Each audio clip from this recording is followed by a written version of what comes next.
خلفائے راشدین 4 ابتدائی خلفاء تھے جنہوں نے حضرت محمد صلی اللہ علیہ وآلہ وسلم کی وفات کے بعد اسلامی خلافت کی ذمہ داری سنبھالی۔ ان کا دور اسلام میں خاص طور پر اہمیت رکھتا ہے اور ان کو راشدین یعنی ہدایت یافتہ کہا جاتا ہے، کیونکہ ان کا طرز حکومت اور فیصلے اسلام کے اصولوں اور نبی کریم صلی اللہ علیہ وآلہ وسلم کی تعلیمات کے مطابق تھے۔ تو آئیے جانتے ہیں ان 4 عظیم شخصیات کے بارے میں جن کی گواہی پیارے آقا نے خود دی اور ان سے مختلف طریقوں سے محبت کا اظہار کیا قرآن اور حدیث کی روشنی میں۔ بسم اللہ الرحمن الرحیم۔ ناظرین اور سامعین السلام علیکم۔ اسلام کے پہلے خلیفہ حضرت ابو بکر صدیق رضی اللہ تعالیٰ عنہ نبی کریم کے سب سے قریبی دوست اور ان کے ساتھی تھے۔ نبی کریم نے انہیں ہمیشہ اپنی زندگی کے اہم لمحات میں اپنے ساتھ رکھا۔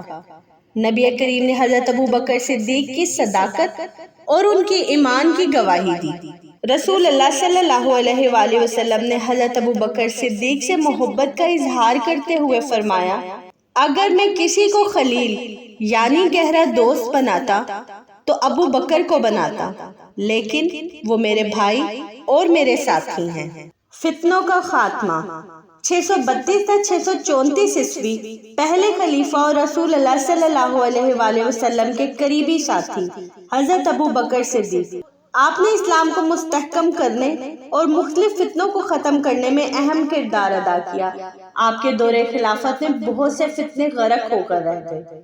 اسلام کے دوسرے خلیفہ حضرت عمر بن خطاب رضی اللہ تعالیٰ عنہ کی بہادری اور عدل کی نبی کریم صلی اللہ علیہ وآلہ وسلم بہت قدر کرتے تھے۔ آپ کا اسلام قبول کرنا مسلمانوں کے لیے ایک بہت بڑی خوشخبری تھا۔ نبی کریم کی آپ سے محبت بہت گہری تھی۔ نبی کریم نے دعا کی، اے اللہ، عمر بن خطاب یا ابو جہل بن ہشام میں سے جو تجھے زیادہ محبوب ہو، اس کے ذریعے اسلام کو تقویت دے۔ اللہ تعالیٰ نے حضرت عمر رضی اللہ تعالیٰ عنہ کو منتخب کیا اور ان کے اسلام قبول کرنے پر نبی کریم کو بے حد خوشی ہوئی۔ 634 تا 644 عیسوی۔ دوسرے خلیفہ حضرت عمر بن خطاب رضی اللہ تعالیٰ عنہ کے دور میں اسلامی سلطنت بہت تیزی سے وسیع ہوئی اور آپ نے اسلامی معاشرتی اور عدالتی نظام کو مضبوط کیا۔ اسلام کے تیسرے خلیفہ حضرت عثمان بن عفان رضی اللہ تعالیٰ عنہ کی سخاوت، حیا اور نرمی کی نبی کریم بہت تعریف کیا کرتے تھے۔ آپ سے محبت کا اظہار کرتے ہوئے نبی کریم نے فرمایا، کیا میں اس شخص سے حیا نہ کروں جس سے فرشتے بھی حیا کرتے ہیں؟ یہ بات آقا کریم نے حضرت عثمان رضی اللہ تعالیٰ عنہ کے بارے میں اس وقت کہی جب وہ آپ کی خدمت میں حاضر ہونے والے تھے اور نبی کریم نے اپنے لباس کو درست کیا۔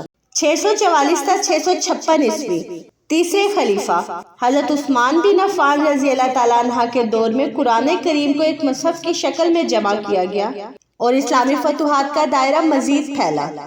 اسلام کے چوتھے خلیفہ حضرت علی بن ابی طالب رضی اللہ تعالیٰ عنہ نبی کریم کے چچا زاد بھائی تھے اور آپ صلی اللہ علیہ وآلہ وسلم کے گھر میں ہی پروان چڑھے۔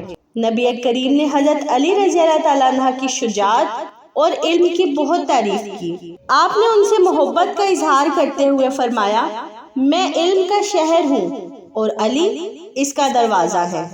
656 تا 661 عیسوی۔ چوتھے خلیفہ حضرت علی بن ابی طالب رضی اللہ تعالیٰ عنہ کا دور فتنوں اور اندرونی خلفشار کا شکار رہا، لیکن آپ نے اسلام کے اصولوں کی حفاظت کے لیے بھرپور کوشش کی۔